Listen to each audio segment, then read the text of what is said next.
This is Referee's World with Darren Cullum and Richard Mellin. Hello again and welcome to the Referee's World podcast, which offers education and training for referees of all levels. My name's Darren Cullum. I'm a level 5 referee affiliated with Somerset FA, and this is PGMO Observer and Southwest Pool Observer Coordinator Rich Mellin, and my mentor. Hi Darren. Yes. I'll be tutor this time. You can be the mentee. Yeah? Yes. Okay, sorry. We had a little bit of a role reversal Yes. in the last episode. Yeah. In fact, we're actually going to pick up where we left off because we were doing pitch inspections in the last episode and we didn't really finish it in time. We ran out of time because what we've done is we've set ourselves a 20-minute target, which we're disciplining ourselves with and doing okay. We've gone over a few times, but not too bad on the whole. No, in a manner we're of pretty speaking. good. And our 20 minutes will start now. From grassroots to the World Cup. This is the Referee's World podcast with Darren Cullum and Richard Mellin. So it's the Referee's World podcast, and we're picking up where we left off before. Pitch inspections. We'd covered the rain and the wet stuff. We'd covered the fog. Mm-hmm. We covered the markings on a pitch and whether or not you should abandon a game because the markings weren't laid out properly. But we didn't cover a frozen pitch or hard ground, Rich. Yeah, let's start. But we touched on it, but we didn't go into it in great detail. Let's start talking early season. Okay. And the it's been a lovely summer. Pitches have got covered in with some nice grass, etc., etc. But the pitch markings are starting to crack and they're separating. And so consequently, they prove to be unsafe for the players to play on. And it's not just the touch line that actually gets cracks, and that it's the halfway line, the penalty area, and even the goal area and the goal line. So, there's a lot to consider when you're looking at hard grounds. And the bounce of the ball has certainly got, the players guessing at what's going to happen next. And the first touch is important to them, and consequently, safety. We're always, when we're doing pitch pitch inspections, we're always thinking player safety and our own safety as well, because in these situations whereby it's hard ground with the cracks starting to appear, we're putting ourselves at risk, twisted ankles, knees being dislocated, and etc., through the pitch simply being a little bit iffy. And if you have a pitch that has been chewed up for whatever reason, maybe earlier on, a couple of weeks before, we'd had some heavy rain and the pitch was chewed up in some way, when that gets hard, it becomes all knobbly and it becomes very, very difficult to run on or walk on or play on. A rotted pitch starts sort of drying out. And it's been played on, it's not been rolled. Those do provide problems for the players, and again it comes back down to that word of safety. Of course, the player would then have to consider what footwear they decide to take to the game, wouldn't they? If they're allowed to consider what footwear. Some players at grassroots levels don't have many options. Some have no options. So it is one of those situations whereby you can't presume. You cannot presume on that. So look at the field of play. What can be done to help it if it's questionable in your opinion? Have you got gaps appearing, cracks appearing? Can you fill those cracks in? Is there something to fill the cracks in that is safe and will allow the game to go ahead? Surely a pitch inspection in that kind of condition is going to have the same. You're going to have the same processes in your head as if it was a frozen pitch. Very similar, aren't they? They are similar because when you go into that frozen state of the pitch, and that's, let's say, January, February for us here in the UK, and other times during the season in around the world. But what are you looking for when you arrive and it's a chilly, icy morning? What are you going out there looking for? I think at the level that I play, the teams will contact me before I even turn up anyway. They will know. It's when you have the not sure decisions to make. Play at all costs. Yeah. There are some that want to play at all costs. Particularly when you get to the end of the season and it's all about grabbing the points. And if you've had a season like what we're having this year, where so many games are going to have to be played at the end of the season to make up the losses because of what COVID's done, people are going to be desperate to play, aren't they? Make a genuine decision for player safety and don't let anything else influence your decision making. And I mean influence your decision making regarding suspensions, injuries, all sorts of things people will sort of make excuses for. But you, as referee, have got player safety at the forefront of your decision making. Yeah. Yeah. So the key test is... Get onto the field of play. Yeah, get onto the field of play. Yeah. The key test is the obvious one. Key test? That's cricket, isn't it? The key test? Well, apparently so. That's where it all started. I remember the key test for the first Well, a man of your age, you would do.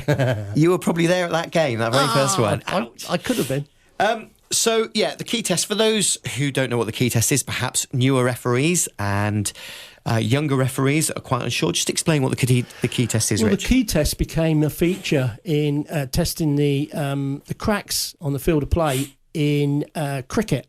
Now, the key test all then transferred to football as regards... Can we get a key into the ground? On cricket, they don't want to get a key into the ground because it's too much of a pudding. But on football-wise, when you put a key into a frozen area, it's like, trying to cut a piece of chicken that's been in the freezer for a few months. It's not possible. Great analogy. Awful analogy, but that was me. You need some more caffeine, mate. I tell you. Yeah. But yeah, you see what I'm trying to say. What are you looking for when you try the key test? Have you done it, Darren? Yeah, I've done it a couple of times. In fact, I think I did it on that night that we discussed in the last episode where I had to call the game off.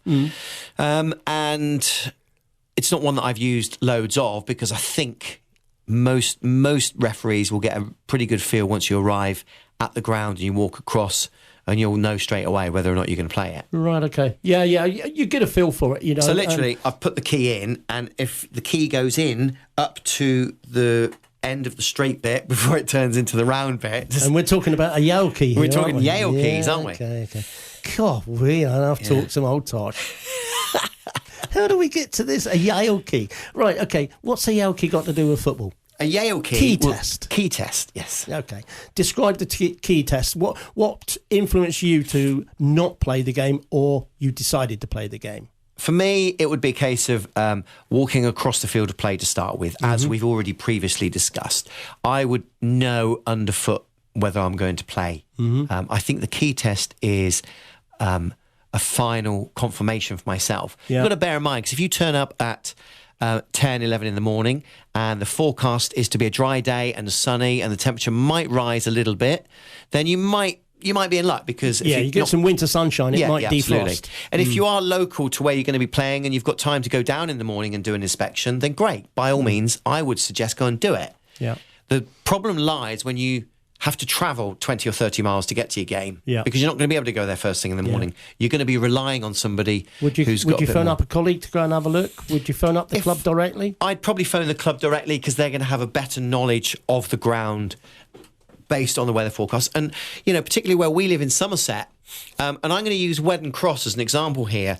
Weddon Cross is from Taunton. It's 26 miles away. It's a 45-minute drive, but Weddon Cross is quite high up. It's beautiful in the summer. It's a stunning place to go in the summer, but it's quite high up. So in Taunton, we may be able to play, but in Weddon Cross, it's going to be quite considerably cold. You're up on Exmoor. Exmoor Rangers. So, yeah, and you're going to have quite a difference in temperature on a pitch which is quite bumpy anyway. Yeah, and it's a slope. And it's a slope as well. So, what may play here may not get played up there. Yeah, definitely. Yeah, you're definitely right.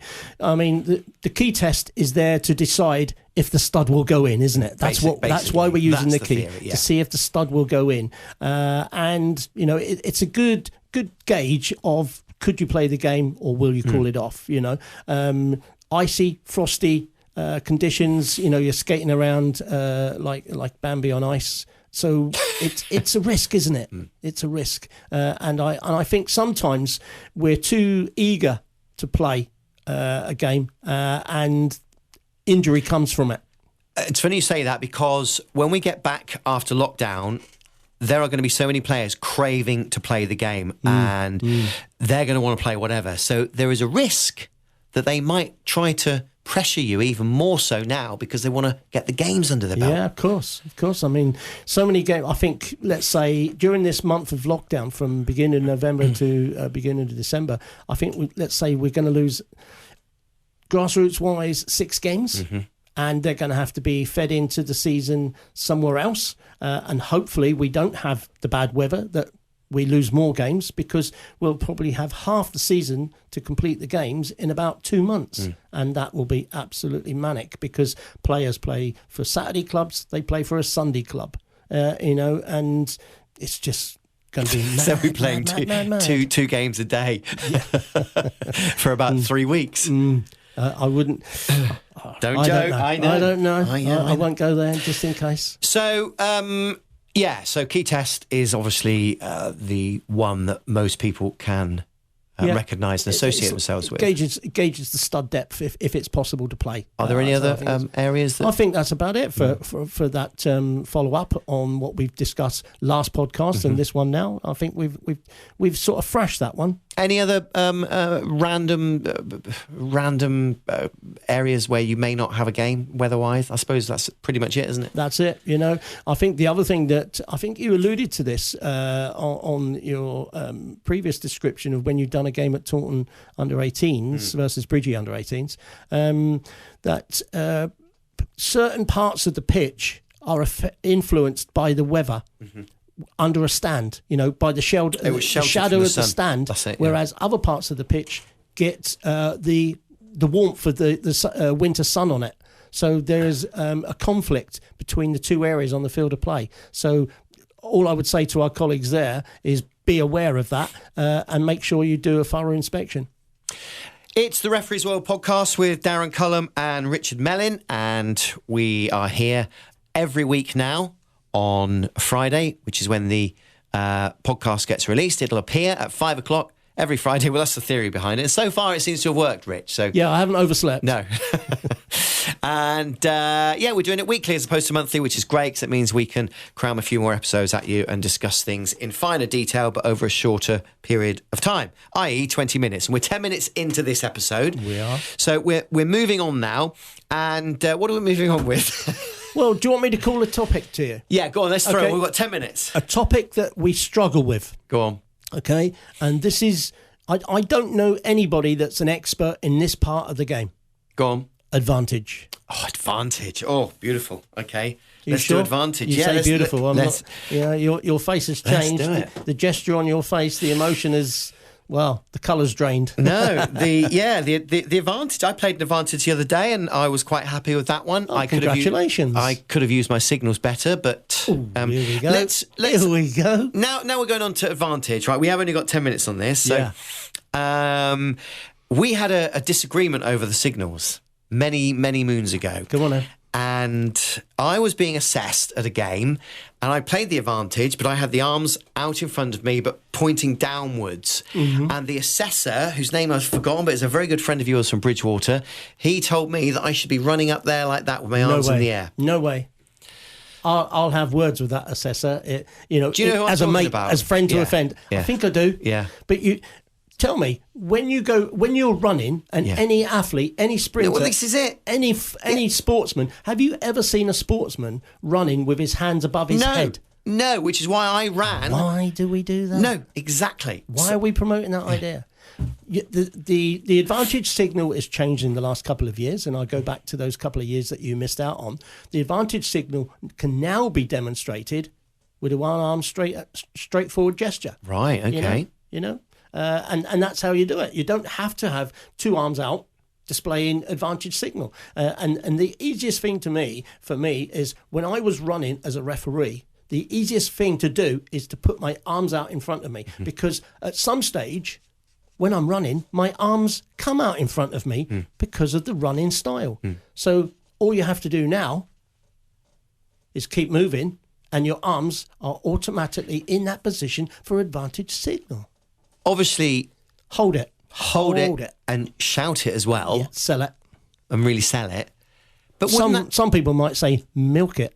Yeah, absolutely milk it. Show them how good your decision is. But if you're holding one arm out, okay, potentially that might give the wrong impression to somebody at the other end of the field of play. Good point. They might think you've given a free kick, or they might think that you might be giving a throw-in or something. That has been discussed many, many times since that was introduced. But at least everybody knows the advantage. Yeah. The former advantage signal was always two-handed, but the IFAB panel they decided that it was acceptable to use a one-arm signal gesture, and that is very, very well used at the senior levels. There are still some referees that learnt their skills using the two-arm signal, and that's not conflict. That's just how things have developed. At the level that you would be assessing or observing, should I say, is advantage something these days that is promoted? Because there was a period of time, wasn't there, when you were encouraged to try and play advantage as much as possible? For me, I always look to see if it impacts on match control or decision making, and that's where I'm looking at. Why do we take a risk with advantage? This is my personal opinion. In terms of advantage, is a gamble. You're taking a gamble on a foul that you may have seen and detected, but you've allowed that possible foul. I'll call that a half foul. You allow that to go. You then allow the player to get up and get on with the game still, because that's what he's showing. And all of a sudden he comes under challenge by another player. And then within another 2 yards, he comes under challenge by another player. We are putting our match control at risk by letting half fouls go that accumulate in the end to a big foul and a sanction that possibly could have been avoided. If you nick the first foul, the game is stopped. That's safe. That's safe refereeing. I think some of us try to put our match profile up. They like to increase it for good reasons, and I've got no problem with understanding that.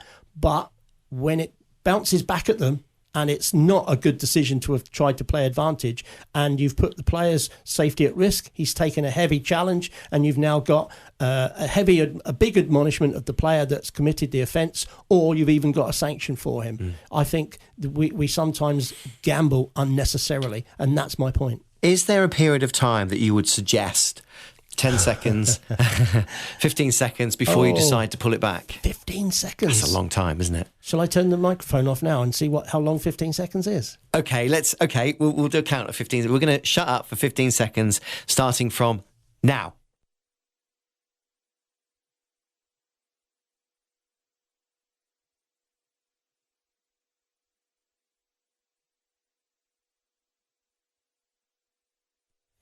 Wow, that is actually... There you go. Okay. Yeah. Okay. It's recognising that pause in play when you decide, do I play advantage or do I not? It is 3 seconds at best is what I think is that time in which to recognise the offence and decide to play advantage or not. Never get. If you get to 15 seconds 15 next time, seconds. Darren, we need to talk, mate. No, I've never let it go to. I've probably let it go to about 5 seconds. Okay, that's not nothing wrong with trying that. That was enough for me to. And hopefully, if you had to pull it back, people have recognised what you're trying to do. I was very verbal with it as well. Without the risk. Yeah, I was very verbal with it, and when I blew the whistle to pull it back, I was making it obvious that, I played the advantage, but it hasn't worked or whatever, and then pulled it back. Okay. Let's talk about areas on the field of play then for advantage. Okay. Where are you not going to play advantage? In the first third. What do you call the first third? Where your defending line is. Yeah. A foul by the forward on the defender. The ball rolls to another defender who's clearly got time to control it, and he wellies it up the field of play. Wellies, is that a national word or just a West Country? Hoofs it. So he hoofs it upfield. Yeah. That's not advantage. That is just clearing your decks, and there's no possession in hoofing it upfield, hoping that the number 9 is going to get it and chase it and go through on goal. That is 50-50 football, and that's not advantage. Yeah. That's just a risk. So don't do it. So I would say in defensive areas, when conditions are a little bit squidgy, the ball doesn't roll very well, and you're trying to wait to see if the ball rolls across the back four because the fullback has been fouled, and the ball will run to the next player and it will go along the back four. At some stage, if the conditions are squidgy, that ball could slow up, get caught up in the grass, the mud, and then the attacking team gain the advantage. That's a disadvantage to the team that were the team that got fouled. So don't use the advantage to a disadvantage. In defensive areas, don't play it. That's my recommendation. And the credibility of doing an advantage in that position would make you look very odd. Yeah. Where do you want your credibility to be heightened then? I would suggest in the final third. Ooh, that's a great area if you get it right. But it has to be right. Yeah.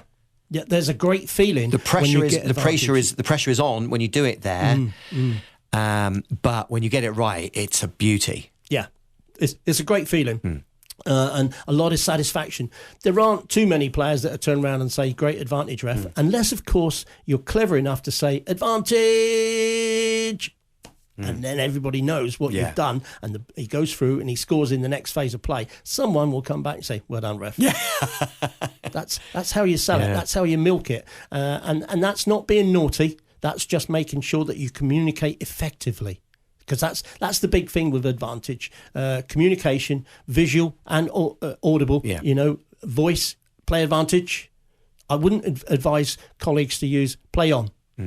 Because that's not telling people that you've seen a foul. No, of course not. But there are referees that use that terminology. They do say play on. What does that mean? No, you need to be audible. Have you seen a foul or have you not? If you've seen a foul, advantage. And that's how it happens. And these are the things that we learn. For me, when I first started that refereeing career, I never knew all these bits and pieces. I've had to learn it, like all our referees learn it. We're not born referees. We're born to learn. And my choice was to learn the laws of the game, become a referee when I did. And that's the reason why we do this podcast. So hopefully you can benefit from certainly the experience of Rich and his background. We're literally just over our 20 minutes, so we need to stop it there. Okay. And that's the end of this particular episode. Are there any areas of advantage that we haven't covered that we perhaps need to go back to in the next episode? Very quickly. We could have a little look and see if we've missed any significant areas on the advantage clause. It is a clause. It is a clause, of course. And we will have a look at that. And in the meantime, don't forget you can listen to the Referees World podcast through the website. Go to refereesworld.co.uk. You can fill out the little subscribing button and then you'll get notified by an email when the next episode is out. You can listen on Apple Podcasts and you can listen on Spotify as well. Thanks very much for listening in this episode. Don't forget, if you want to get in touch with us, you can do via our Facebook page or indeed on Twitter. Just search out Referees World. The download is complete. This is the Referees World podcast.